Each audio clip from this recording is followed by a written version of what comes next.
Welcome back to my channel. A few weeks ago, I had the opportunity to speak with some pre-med students, and my question to them was why they want to get into the healthcare field. First of all, some said they want to go into medicine, become medical doctors. The second on the list was they wanted to go into pharmacy school. Today, I have with me here one of my favorite pharmacists at my place of work, and we'll be getting more into this. We'll get to know why she chose pharmacy, what a day looks like, and maybe you should throw in some 1 or 2 words of wisdom to you guys watching this video. If you're new here, my name is Dr. Frederick Acquah. Currently, I'm a second-year internal medicine resident in New Jersey. You ready? Let's go.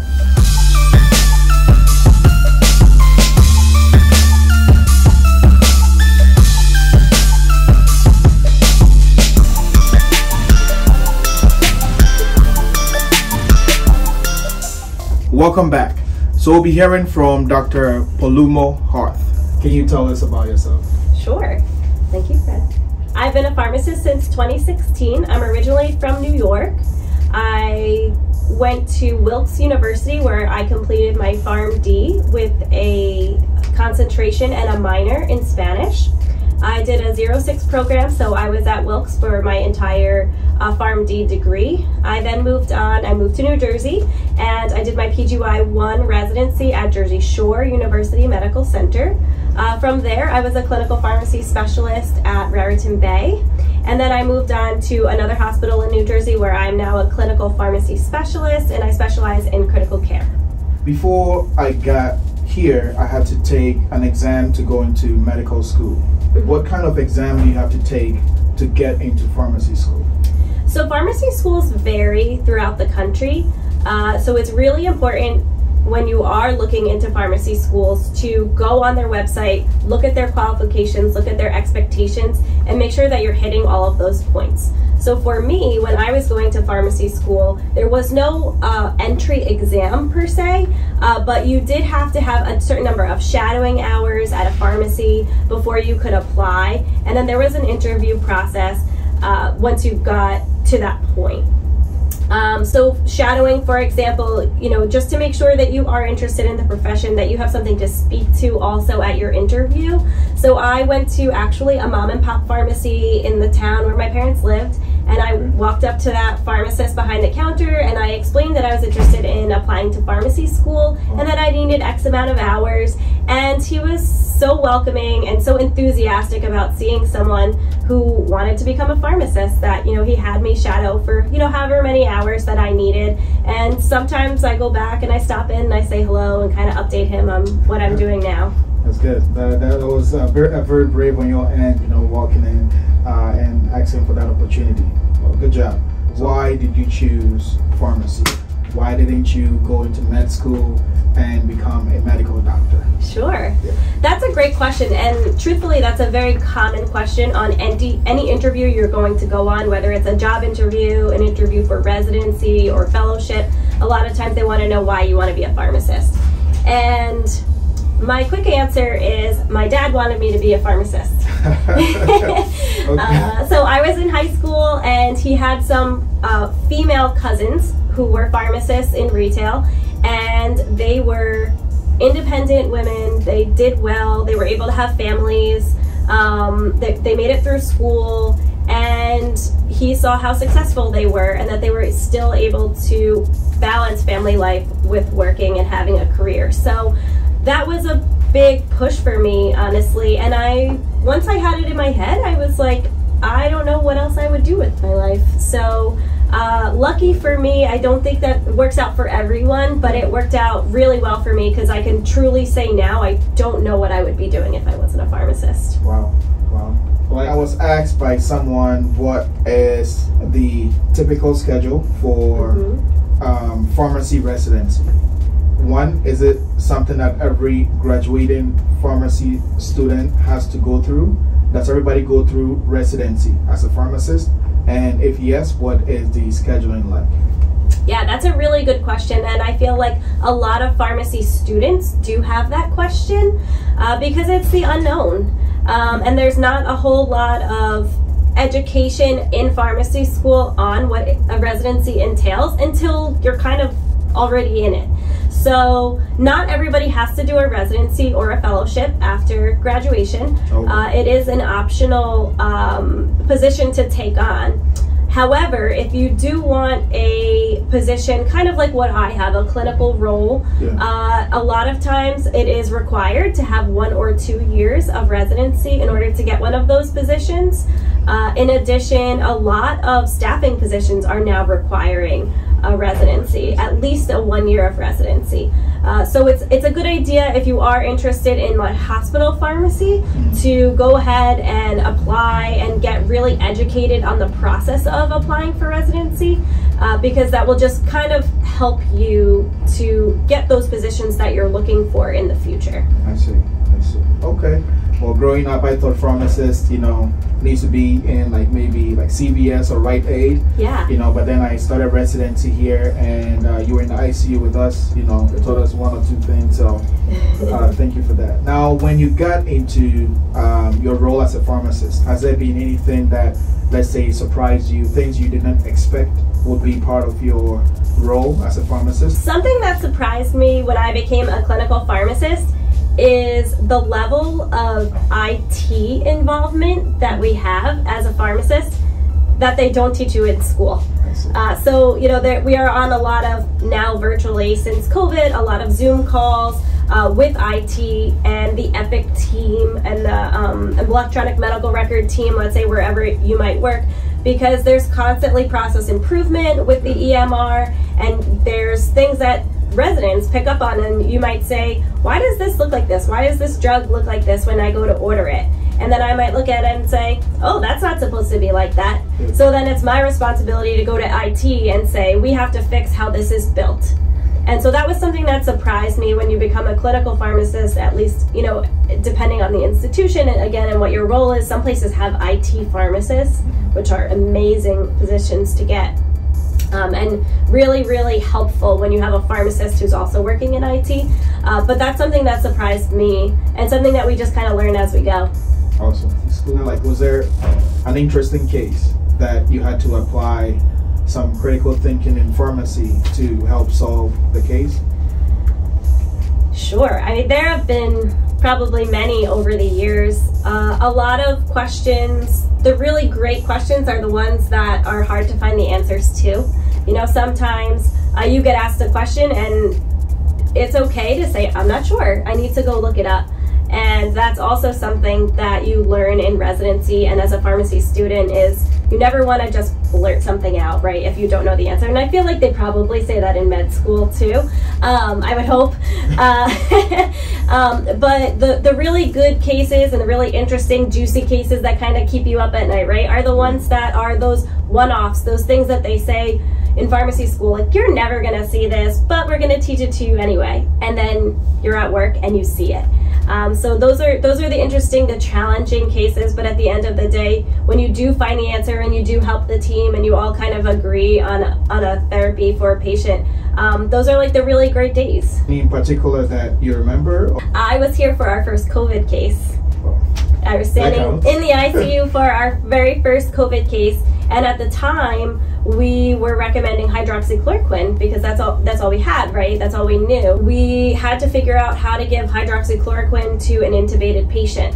So we had to build a suspension in the computer because it wasn't pre-built. So we had to custom build it in Epic, find the recipe to make it, crush tablets, make the suspension, and make sure that all the checks and balances were kind of in line to make sure that it was safe, to give this patient.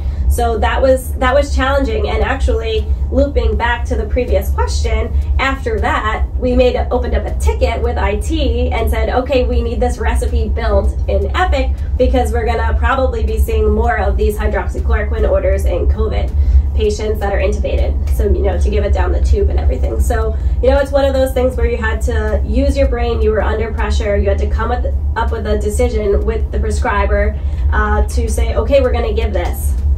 How are we going to give it? How are we going to make it happen? So yeah, impressive. A lot of people want to know about work-life balance. With pharmacy and with your life, can you tell us about how you balance things out? Because I know you're you know, you're married, you're raising a child, so tell us about that. Sure. So pharmacy is a great field because there are so many options that you can go into. So I happen to land here in hospital pharmacy. There's retail pharmacy that we discussed. There is specialty pharmacy. There's managed care. There's industry, working for a pharmaceutical company. There are field positions. There's so many things a pharmacist can do with their degree, and that's one of the great things about the position. I have a love for direct patient care. I always have since I was a student. So I chose the hospital route. And one of the great things about the hospital route too is that there are, like I said, different levels of pharmacy, but there are full-time positions, there's part-time positions, and there are per diem positions as well. Okay. So, you know, if you're a staff pharmacist, you can work per diem. You can work per diem here, you can work per diem at a retail pharmacy.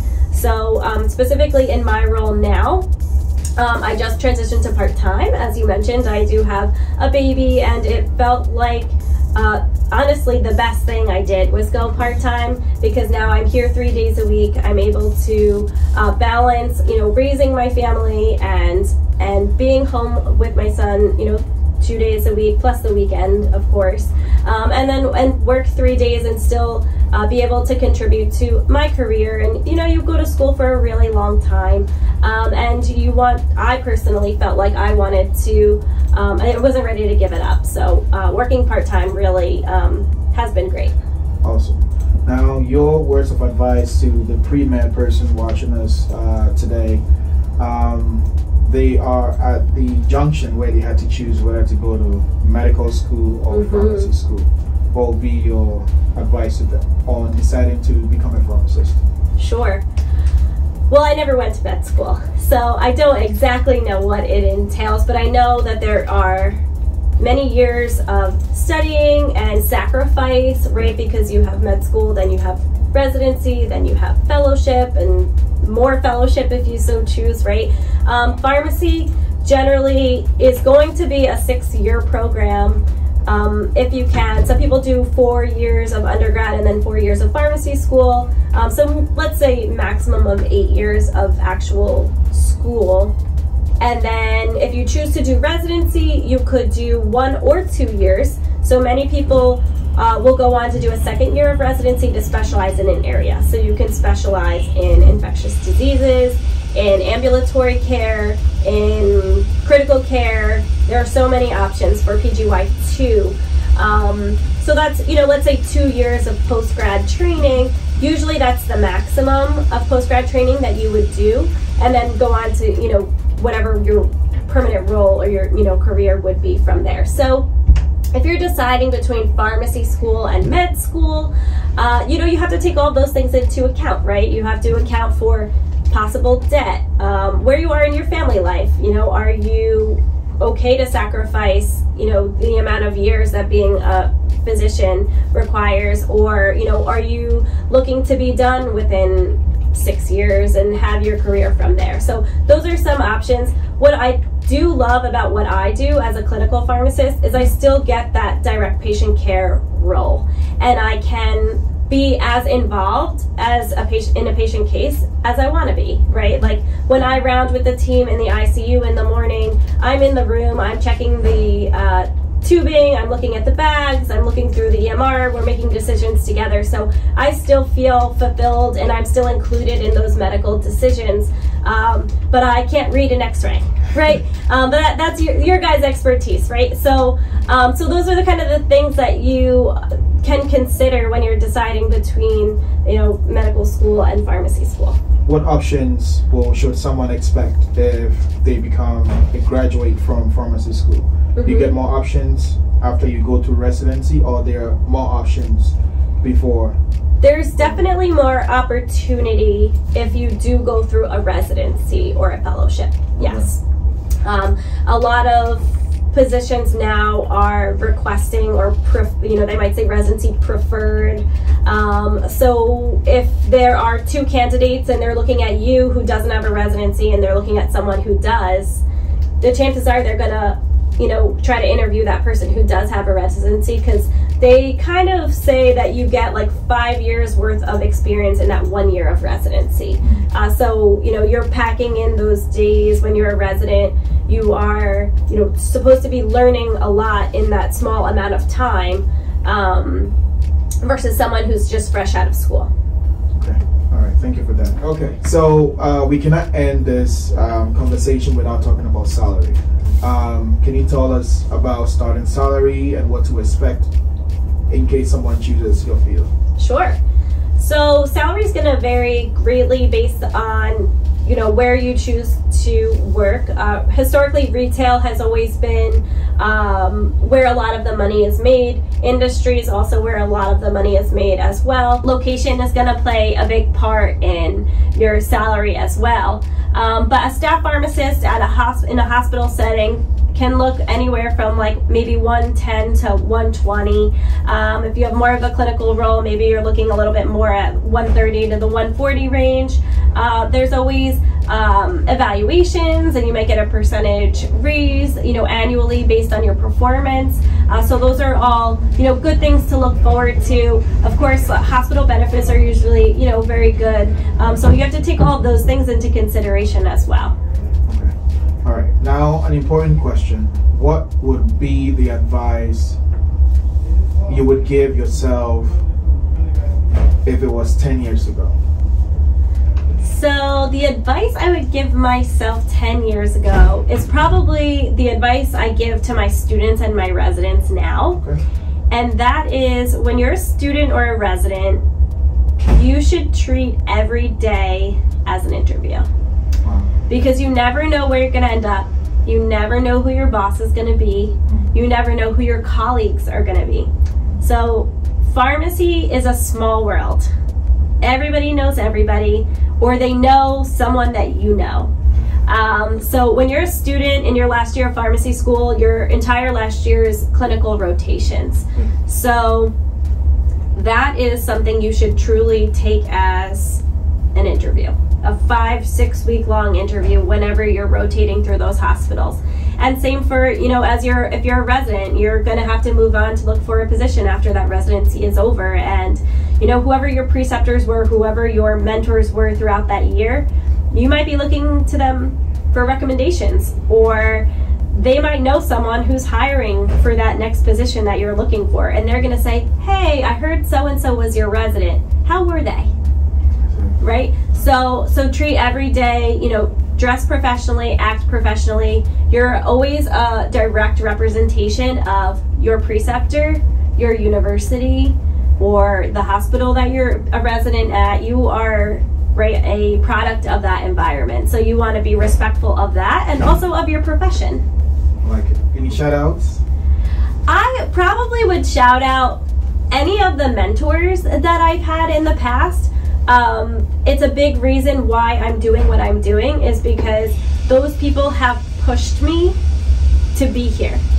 When I was a student, I didn't think I was going to get a residency. Didn't have a lot of confidence in myself. And I had a couple of preceptors along the way who said, are you going to apply for residency? You really should. And I was like, oh, I don't think I'll get one. And then I did. And you know what? Those few people really helped me to get to where I am today. And I'm still in contact with a lot of those preceptors. And you know, and I try to be that person to my students and my residents, because sometimes you just need a little push. A little push. I like it. Any final words before we close? Thanks so much for having me. Okay. This was great. All right. This is what we have, our time with Dr. Jaclyn Polummo-Harth. All right. Thank you very much for your time. And as always, stay being the best. All right. Guys, don't forget to subscribe and like the video. Share it to someone and decide whether to go into pharmacy or medicine. I'll see you guys in my next video. Shalom. Palummo. Jeez. Well, what should I say? I'll just let my guest introduce herself. Palummo-Harth. Palummo-Harth. Palummo-Harth. Harth. H-A-R-T-H. Harth. There you go. Palummo-Harth. Okay. That was good. All right. That was it. So, did you ask me?